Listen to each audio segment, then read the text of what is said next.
Hi students, I'm Scott. Today I'd like to talk to you about some of the differences between the IELTS and the TOEFL tests of English.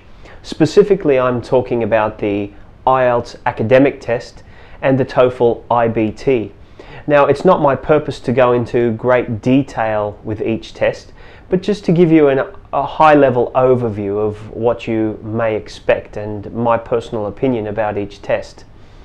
The first thing to say with regard to each of the tests is that they have been designed to assess whether or not you'll be able to handle the studies in an academic environment. Studies you could expect at university, for example. So that means that both of the tests are challenging, are academically challenging. Some students ask me, is the TOEFL easier or the IELTS more difficult, or vice versa?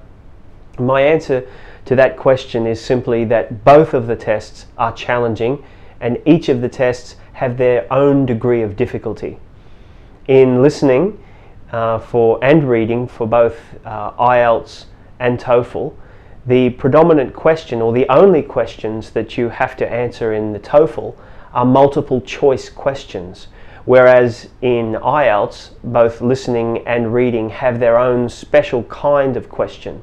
So you need to be prepared for the question types so you don't waste any time preparing or trying to understand or read through and understand them during the valuable test time.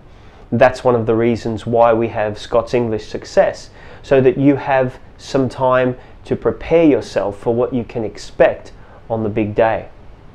As far as writing, the same skills are required for both, although they're slightly different in format. And also for speaking, there's a difference in that in the IELTS test, you'll speak to a real live examiner who will record your responses. And in the TOEFL test, what you'll do is you will speak to a computer which will record your responses as you speak through a microphone.